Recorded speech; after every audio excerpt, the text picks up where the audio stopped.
Once in a while, a nation collapses so suddenly, so violently, that the world calls it a surprise.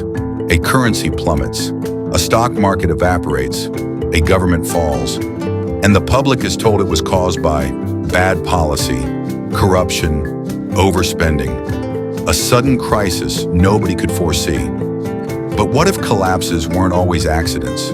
What if they followed a pattern so consistent, so predictable, that collapse could almost be scheduled? What if behind every economic crisis, behind every currency crash, behind every sovereign default, there were forces, not always visible, not always accountable, that can quietly tilt an economy toward survival or push it toward failure, not out of malice, not out of ideology, but because the global economy is a chessboard and not every piece is meant to last. This is not a story of conspiracy. It's a story of power, influence, and the invisible incentives that shape the fate of nations. A story about the covert forces that decide which economy fails next. And once you understand how the pattern works, you'll never look at a financial crisis the same way again. Title card fades in, the covert forces that decide which economy fails next. To understand how modern economies rise or fall, we must step back, far back, to a time before global markets, before central banks, before international organizations. There was a time when power was simple. Kings ruled, farmers worked, empires conquered. Wealth was physical and local. But power in the modern world doesn't rely on armies, swords, or borders. It relies on flow. Flow of money, flow of debt, flow of trade, flow of influence. And the entities that control these flows, rating agencies, central banks, lending institutions, multinational funds, and trade blocs, possess the ability to strengthen a nation or suffocate it. These institutions didn't appear overnight. Their rise is a chain reaction that began centuries ago. To understand how economies fail today, we must reconstruct how these forces came to exist and why they hold the power they do. For thousands of years, the value of an economy depended on real things: gold reserves, crops land, human labor, military conquests. But in the 17th century, merchants and traders realized something remarkable. You didn't need gold to have power. You needed the belief that you had it. Banks issued promissory notes, the early ancestors of money. Gone were the days when value was dug from the ground. Now value could be declared. This was the first invisible force, trust-based value. The second shift, central banks. In the 18th and 19th centuries, major nations created central banks to stabilize currency and reduce panic. But with stability came influence. By controlling interest rates and money creation, central banks could stimulate economies, slow them down, incentivize borrowing, punish excessive spending. Economies became responsive not just to governments, but to bankers.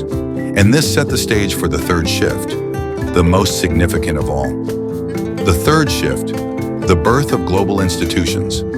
After the chaos of the early 20th century, 2 world wars, hyperinflation, mass unemployment, nations sought a referee for the global economy.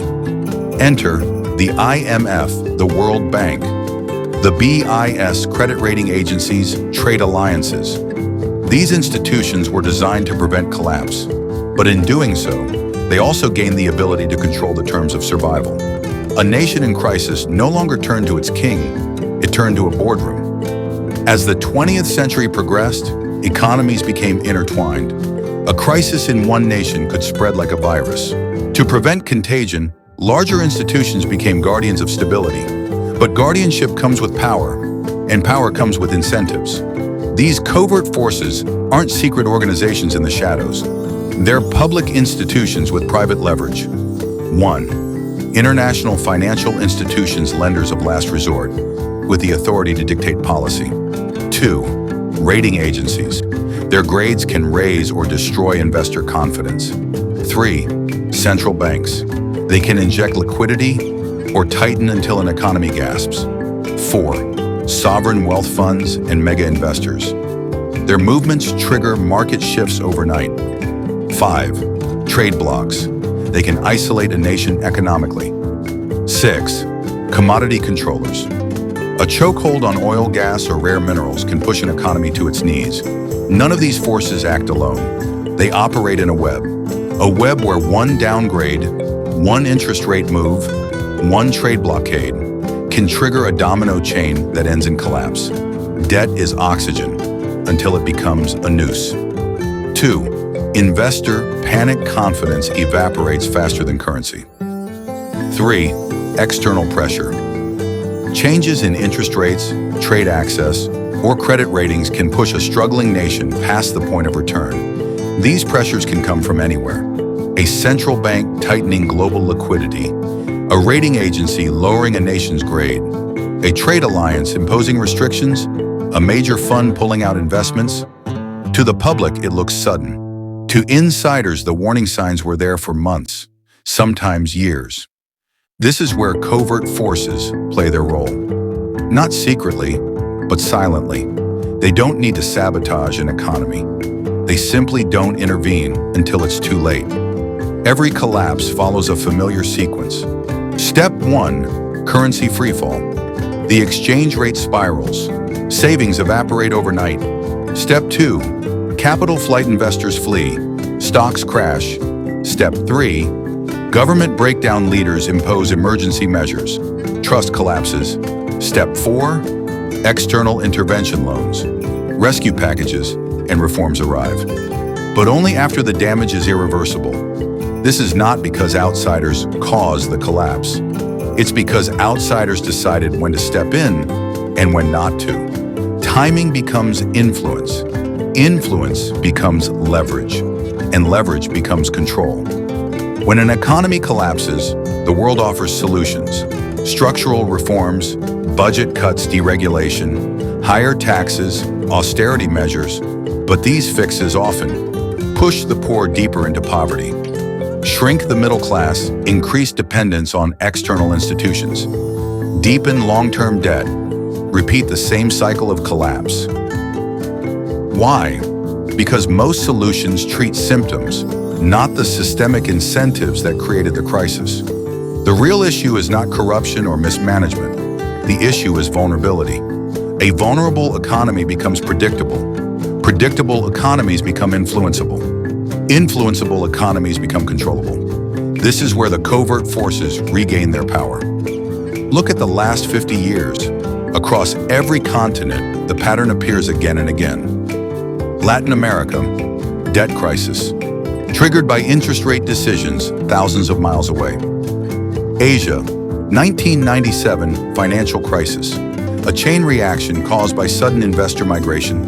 Europe, 2008 sovereign debt crisis, rating agency downgrades sent nations into freefall. Middle East and Africa, currency collapses, pressure from commodity shifts and capital flows. Turkey, Argentina, Sri Lanka, Venezuela. Modern examples, all following the same predictable pattern. The actors are the same. The incentives are the same. The outcomes are the same. The global economy behaves like a pressure system, and the forces that manage the valves determine where the storm breaks next. Now, a new layer has been added. Algorithmic trading, central bank digital currencies, AI-based financial models, real-time capital flow tracking. With digital systems, crises no longer unfold over months. They unfold in minutes. This gives covert forces more influence than ever. A single algorithm can move billions across borders.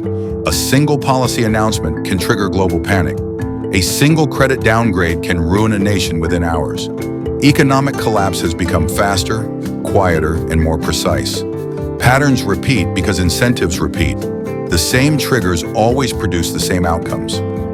2. Power today belongs to those who influence flows, not governments. Flow of money, flow of credit, flow of trade, flow of information. These flows decide the fate of nations. 3. A nation's greatest risk is not crisis, but dependence. Economies become vulnerable when they rely too heavily on external actors.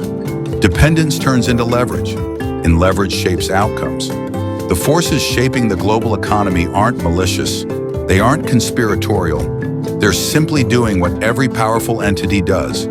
protecting its interests. And in a world where financial systems are interconnected, where data is instantaneous, and where crises travel at the speed of code, mortals cannot outpace mechanisms. So the real question is, when the next economic storm hits, who decides where it lands and why? That's the question this documentary wants you to remember.